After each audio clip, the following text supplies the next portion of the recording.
anyone can become a millionaire. But if you want to get there fast, you have to start thinking about how to diversify your money and remove yourself from the equation. Sorry, it's true. Even high income earners don't become millionaires, especially before the age of 40. I've been spending the last 5 years learning how to grow my wealth faster as a healthcare professional.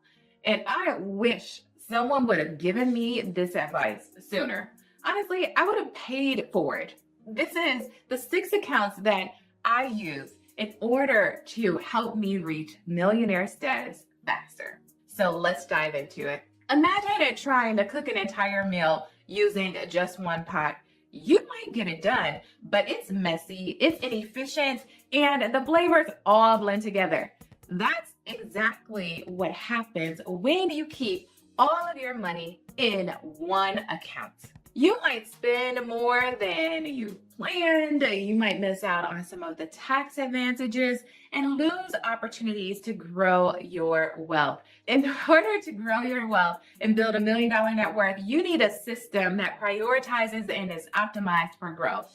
So when thinking about your accounts, they should do 3 things: help you spend seamlessly, help you save for security, and of course, strengthen your net worth through passive growth and tax advantages. Now, if you make all of your accounts and they don't do these 3 things, you need to either get rid of them or add in others to fill the gap. So think of your checking account as the gateway to your financial life. It's where the money comes and it goes. You pay bills and everyday expenses. But here's the thing with your checking account. It's not the place to grow your money. Checking accounts don't earn interest. And every dollar sitting in there is doing that, just sitting. It's not earning interest or keeping up with inflation.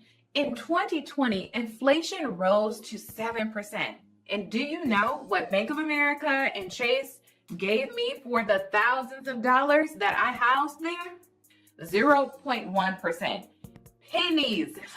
Not only that, but the more money that you leave sitting in a checking account, you'll be tempted to spend. So here's another problem people run into. Banks often require you to open a checking account to use their services.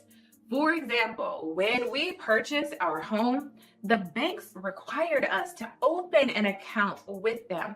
And not only that, but we had to maintain a minimum balance to avoid fees. And here's the trap. Once you open these accounts, it's easy to just let the money sit there. Before you know it, you have multiple checking accounts and no clear system for managing your money. You might think that this simplifies your finances, but it actually makes it harder to track your spending, save intentionally, or optimize your accounts for growth. That's why I'm such a big advocate for a diversified account setup, where each account serves a specific purpose.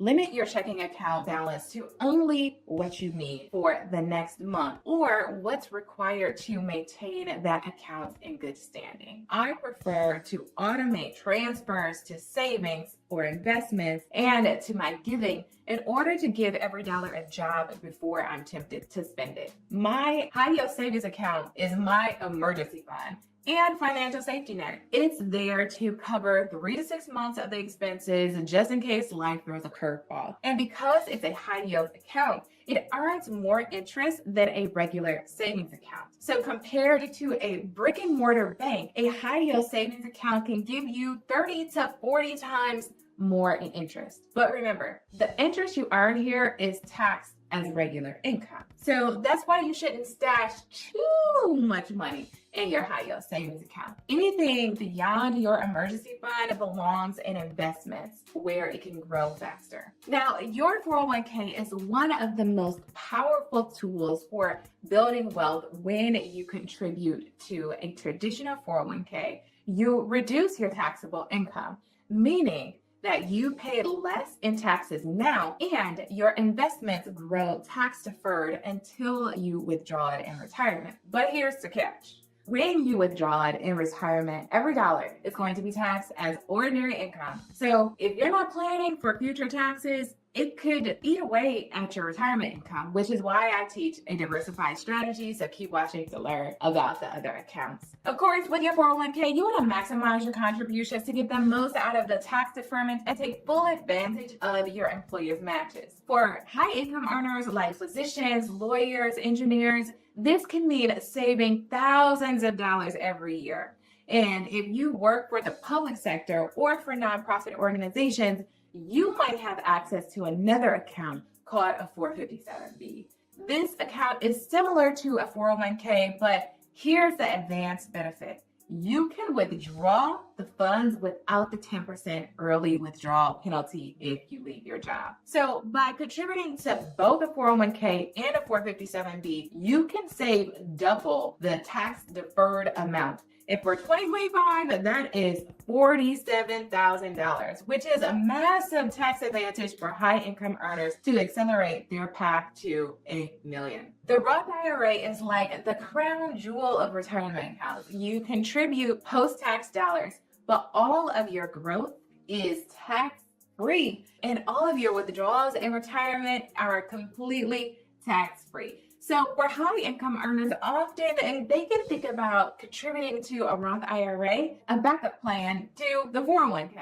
Now, if you're a high income earner, you might have to take the backdoor strategy where you first contribute to a traditional IRA and then convert it over to a Roth IRA. Use your Roth IRA for investments with the highest growth potential, like stocks and index funds, so that you don't have to pay taxes on it, right? Since the growth is tax-free, you'll maximize every single dollar. And many high income earners often ask me about the Roth IRA, like, why do it when you can only put in $7,000? Well, you should do it every year. And here's why. Because it allows for you to diversify your taxes in retirement. Imagine we go all the way back to the 1940s and the 1950s when the top marginal tax rate was 90%. Now, if you're a high income earner, you are stuck. So having some tax-free income in retirement gives you a cushion and a choice. And I'm all about choices. So yes, do it every year because it's what we do consistently that compounds. And finally, we have the taxable brokerage account. This is where your money goes when you maxed out your tax advantage accounts, but still want to invest, or if your work investment options are limited and desire more flexibility, then you want to use taxable brokerage accounts as well. Unlike retirement accounts, there are no contribution limits, no penalties for withdrawing your money, and no required minimum distributions. But the downside is that you will pay taxes on dividends and capital gains. So to minimize taxes, invest in tax-efficient funds like index funds or ETFs, and you want to make sure that you're holding your investments for at least a year to qualify for lower long-term capital gains rates. Each account plays a role. Your checking and high yield savings handle the spending and emergencies. Your 401k, 457B, and Roth IRA grow your wealth with tax advantages. And your taxable brokerage account gives you that flexibility to invest for big goals. By diversifying your accounts, you're taking advantage of tax rules, reducing your risk, and making sure your money works just as hard for you as you do for it. So becoming a millionaire isn't magic. It's all about strategy. And I have a question for you. Are you using these 6 accounts, or is your money just stuck in 1 or 2? Let me know in the comments which account you'll be adding to your portfolio. And don't forget to like, subscribe, and share this video with someone who is ready to grow their wealth. Let's make it happen together. Stay wealthy. Bye-bye.